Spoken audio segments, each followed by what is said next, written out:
to meet him. He's an incredible guy. The 5 minutes or 2 minutes I've talked to him, I can tell you, you are in good hands. Let me introduce to you Prophet Elvis Mbonye of Zoe Fellowship Ministries in Uganda, who is with us today. Welcome. Thank you so much. It's really an honor to have you here. Thank you so much for coming. Here. Sad, are you starstruck as I am? Like, I don't have you words. I was just sharing with him, like when I joined the first time here, that is in February 28th. Yes. That was the first show. So the second show, when we are setting up here, because we come early, then I get to have an opportunity to watch the sermon as we are preparing. Yes. And I was like, God, one day I want to meet this man. And look how God Dreams do come true. Yeah, so and it's an honor. Thank you so much. Yeah. We have the church service running here. What should I ask? Oh, you should say thank you. Asante. Asante. We have your church service running here every Sunday just before our show. I think. Yeah. So I think that's where we've interacted with you. So we feel like we know you by seeing you on the street, and it's really nice to have you. It's good to be here.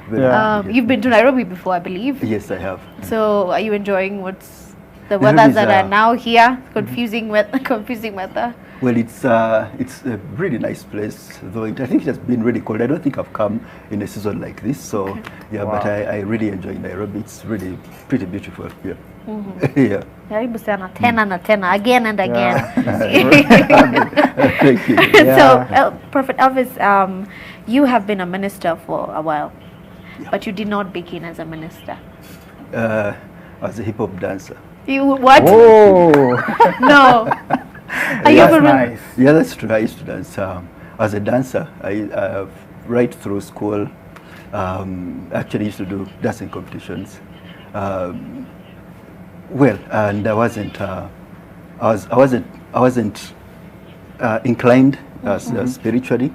Though when I get back to my earlier years, I used to have a profound spiritual experience ever since I remember the memory of my childhood. I used to have profound spiritual experiences that always made me aware, of the heavenly realm. Inexplicably, I couldn't explain it. I knew when I was young that there was a realm above. There was a realm that I was in touch with, as far as I can remember, and I was always conscious of it. I was always aware of it.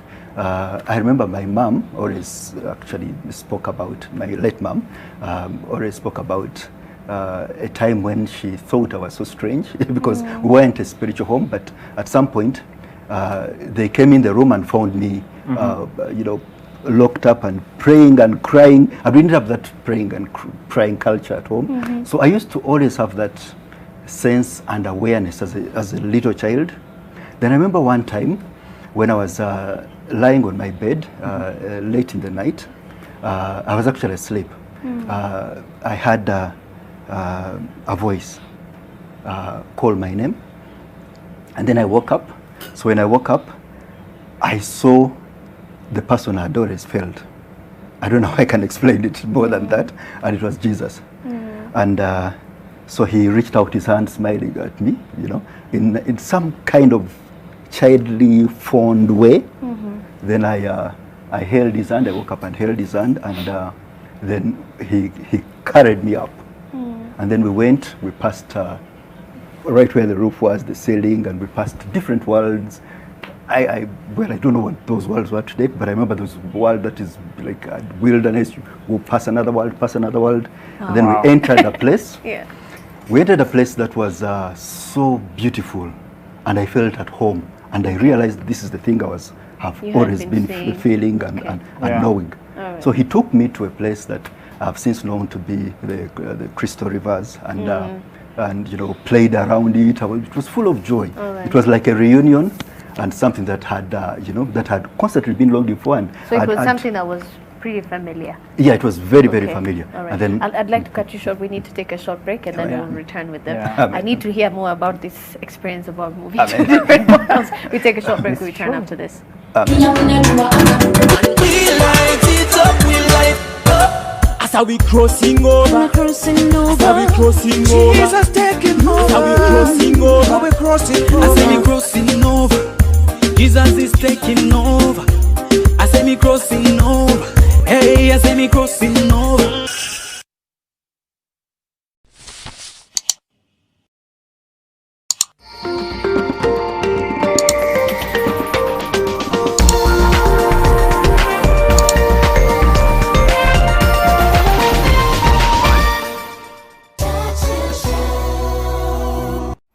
This week on Churchill Show. Haya. Unajua watu hawajui jina langu ya ukweli. Kidum Kibido Eke Kinodhia. You can catch us 9 p.m. this Sunday. 8. Inabadilika aje tena? 8 ni 8 band. Sio 9. Take 3. 1, 2, go. Haya. My name is Kidum Kibido Kenodhia and this is Churchill. All the way from Masaku. Umechange script. Tuanze. Yeah. Catch me this Sunday 8 p.m. Go. Haya. This is Kidum Kibido Kenodhia.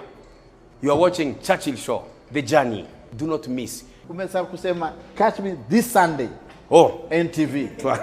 Churchill Show. Journey series. Why? Let's go. Yes. This is Kidum. You can catch us this Sunday 8 p.m. Umesahau NTV. NTV. Ungeshikanisha.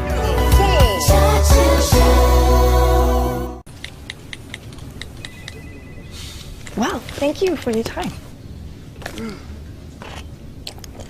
How juicy. Juicy fruit.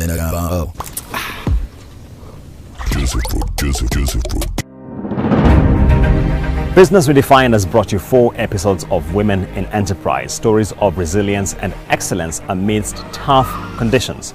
I want to close this series by focusing on the education sector. And I started from a very humble ground by going around to collect children from their village. Right now we are having around 2,000 children right away from ECD to class 8. Placing the spotlight on the proprietors of Kakamega Hill Primary School, that is Selfa Omilisia and Lona Kimutai. The learning was disrupted for more than a year. There were no sources of finance because now children were at home. Taking us through the challenges they have faced and how they have scaled this business.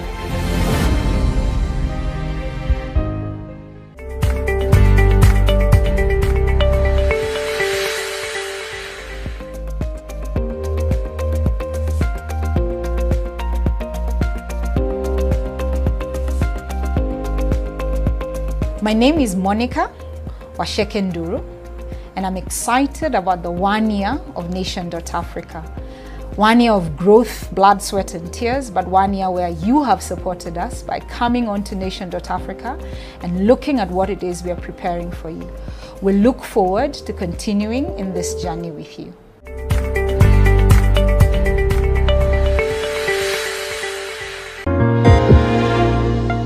With over 12 million camels across the Horn of Africa and East Africa regions, the camel milk subsector has the potential to transform the livelihoods of those who live in these arid and semi-arid areas. This week, I'm in the northern and eastern parts of Kenya to follow the camel milk value chain to the grassroots and find out the benefits of value addition. Now, for those who love urban architecture, this is not just about using made in Africa materials, as they put it. It's also about adapting to their surroundings.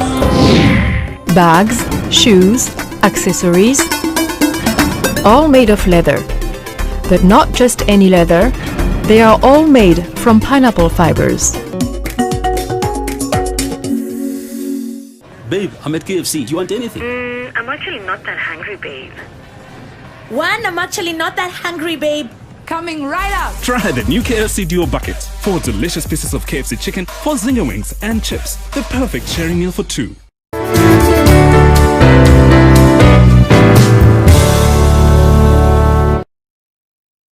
AMRC's objectives are aligned with the government's affordable housing pillar of the Big Four agenda. Visit any of the participating financial institutions today and start your home ownership journey. Kenya Mortgage Refinance Company, unlocking liquidity for affordable housing.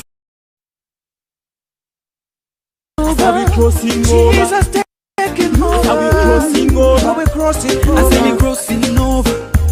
Jesus is taking over. I say me crossing over. Hey, I say me crossing over.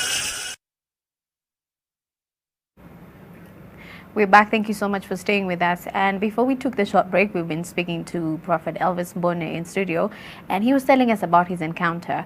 So maybe if we can pick it up from where we left. Sorry, we cut you short. So you said you were 4 years old. Yes. And you had an encounter with Jesus. Yeah. Did your parents know, or did you come back and tell them? Actually, I think it was my siblings that I told. I didn't tell my parents. It was my siblings. Okay. But then after that, Yeah. we obviously, we came back. It's a long experience that we had. Then he brought me back in bed. And then that was more like one of those rare heavenly moments I used to have as a child. Okay. In the nights. More of my nights were mostly encounters with the demonic dark world. I used to be attacked and oppressed, you know, during the nights, and I would, you know, wake, scream, then, you know, hear things walking and coming, and then actually I was known as the most fearful person in the home because of the encounters and experiences. And those who at times would come and sleep on my bed like my brother would experience them as well. So it used to be, you know, I don't want to share some of those things, you might not sleep. You know? So it was, you know, you're sleeping and, you know, something comes, walks right through, you cover yourself, close your eyes, but you can still see it. So it really was a lot of that. So practical. Yeah, so it was supernatural experiences every night, almost every night at least I can say. So I used to dread the nights because most of them were again You were scared. that. And how did you even cope up with, you're very young, you're getting these attacks or encounters, how are you dealing with it? Well, I don't think I was dealing with it. I was just in fear throughout. You were scared. You were a baby. Yeah, I would scream, and then they come around and say, you're just fearful. Until a few of them began, when they would be with me, experience them as well. And then, you know, I had a few other angelic experiences. So when I grew up, I was trying to get to how I got to the ministry. So when I grew up and, you know, get to school, that is how I distanced myself from anything. I thought in the nights I should party through the nights so that I don't be alone in the bed. You don't want to sleep, so you want to be awake every time, partying, doing whatever, but you don't want to. Like the thought of sleeping was scaring to you. Actually, not only sleeping, just being alone, because the rest would sleep and I wouldn't sleep. And when I'm awake, that's when the things would come. Okay. so then you I just do didn't that. want to be in the dark at home, home alone. Okay. So one day, I think it was in about my senior 4. You guys have second high school? Yes, we have Form 1, 2, 3, and 4. Yes, so it was in my senior, I think it was my senior 4, yes. Yeah. One day, I was going out with this girl, you know, and then somehow we were supposed to meet in a library. And then she comes, and then I look at her. So when I look at her, I all of a sudden know something. Then I tell her, you know, that guy has written your letter. And she had not told you? Of course she had told me. Okay. So because it just, you know, returned that morning. Yes. Said, that guy has written your letter. I was seated in front. And I was shocked at how I'm doing this. Yeah. So she gets shocked and looks at me. So she had already received the letter and read, but kept it a secret. Yeah, kept it a secret. So that guy has written your letter. So she turns and of course, panicked. You know? How did you know? She's like, how did you know? Yeah, no, she's looked at me wide open, eyes wide open. Yes. And then I start reading the letter from top to bottom. I read it, right, even how the guy signed out.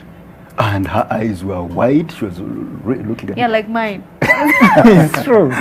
So, like what? And by the way, she's at fellowship now. But anyway, so I then I tell her, go and get it, because I was also astounded at how I was reading it. So that was my first prophetic experience. So I was astounded at how, you know. So she goes and brings it, and then I read through, and it's the same thing. And then I tell her, go and tear it before him, or if not, we are done. Of course, you know. Then, well, of course, she goes and does that, and then I realize these are those things, childhood things, trying to come back to me. You know, God told Jeremiah, before I formed you, I knew you. In your mother's womb, I knew you. That wasn't metaphorical. He actually did know him. He says, before I formed you. It is very mysterious. He says, before I formed you in your mother's womb, I knew you. He knew you. Then he says, before you were brought forth, from your mother's womb, I set you apart. I separated you and ordained you. There was an ordination, prophetic ordination taking place in the mother's womb.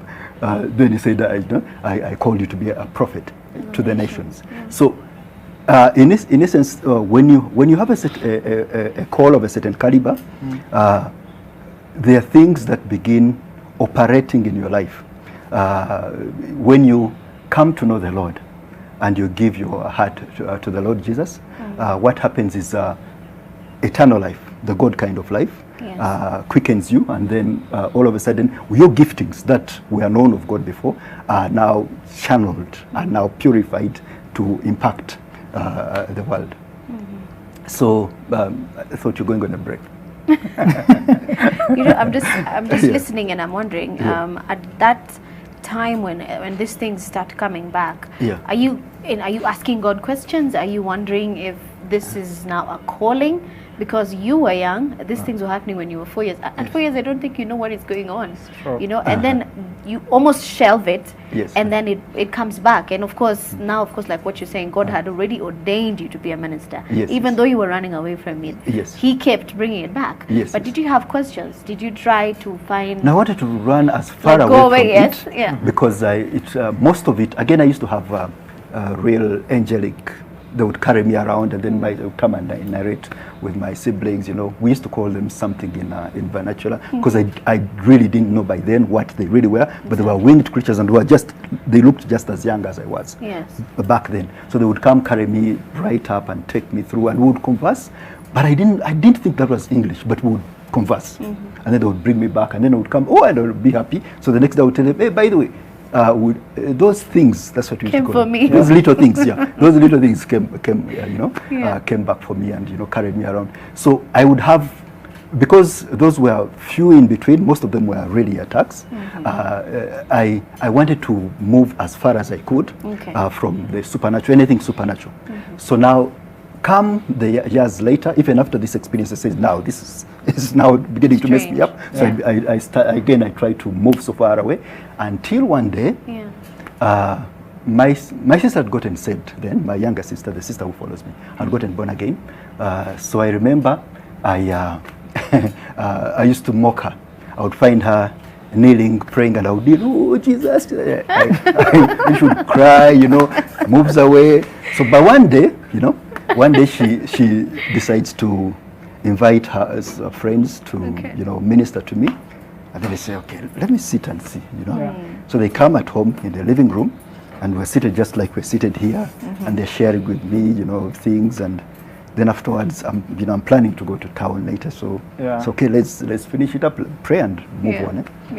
So I bow my head, and then I find that I'm asking the Lord for forgiveness. I found I was saying, Jesus, forgive me. And then, of course, now I know it was the conviction of the Holy Spirit. So I say, Jesus, forgive me. Then I give you my life. And then all of a sudden, the words changed from English to another language I didn't know, and started bubbling forth. I started speaking forth, and I'm wondering. So I wake up, I look at these guys, and they're watching me intently, my sister and these other two guys. So, and then I think these guys have played a trick on me, So you felt like you are cornered in a place now. Yeah, and I'm speaking a language I don't know. So I think something must be going wrong, in my mind. Had they been speaking in the spirit? No. Had they been? No. Okay, no. So this is just something not that was familiar to you at all. Yes. So it's just starts bubbling forth, and then I tried to say, okay, let me see whether I can speak English again. So I heard I didn't want them to see what I was doing. So I tried to speak. I don't remember certain words in English. When I speak, then all of a sudden my tongue seems so heavy and it's channeled again to tongues. Then while I was trying to, feel it and sense it, I would feel something that felt like a charge. When you rub a pen and a charge, the static through, like going through me, and then it burst forth out of me, and it was so intense around the room, and I burst out speaking in tongues with it, and they started speaking in tongues. My youngest sister, I think by then she was also about 7 years or 8 years. By then she walks in, bursts out. There's no one who speaks in tongues. Another sister of mine walks in. It catches her. They weren't speaking in tongues before. Just they get erupted in this. It was so loud that the neighbors came from out and started and looked in the house and wondered, what is taking place. It was the Book of Acts. They were wondering what. And I was told, some of them were saying, maybe it's a demon. Because they don't understand. No, they saying, Elvis praying. So it was strange because they knew me for being so antagonistic to the gospel. So that day we prayed for about 4 hours, non-stop. In tongues, and I moved out a very, very, very changed man, different. I remember a hazy Elvis, and before then, and it was so profound, the change. And so, but while speaking in tongues during the process, I get a vision of the Lord again, and he appears to me. Then he tells me, "I've called you to be a prophet." Now I didn't know what the prophetic really entailed, but he said, "I've called you to be a prophet." He just merely said that. But then I move, and there's all this power coming out of my hands and everywhere. So I was ignorant, you understand? So I go around the house, spraying it like you'd spray insecticide. So these demons are not coming back again. So I spray it under the bed, I spray it all over. Of course, I was ignorant, thinking I was spraying insecticide, and these demons are not going to come back. Son, I think this is a good place to play music. It's true, but I wanted to understand, like, at what point, now all this is happening, even the vision has come and God is telling you. When was it like for you, it was like you was self-aware, like, I'm now, this is the thing, God has called me into prophecy? Okay, I moved away from them, and then I knelt aside, praying in tongues still, and also praying in tongues, and then I was caught up in a trance, what I now know to be a trance, where things disappear, and you can only see yourself and the Lord in that place. And that's when he told me, I've called you to be a prophet. So I woke up with the same power flooding through me, and then the rest is again, probably we shall get into it. Wow. Yeah. Wow. Yeah, I think it's time we just take a breather, because even the people watching, I know it's heavy for them. So I'm going to play a few tracks and then we come back, because I'm loving this. If you have any questions, remember our lines are open. I think we will also put up the phone numbers, and then you can call in. If you have a question for Prophet Elvis, you can ask. If you have a prayer item, remember we're still taking prayer requests, and Prophet is here to pray for you. So as we take the musical break, we'll be reviewing your comments.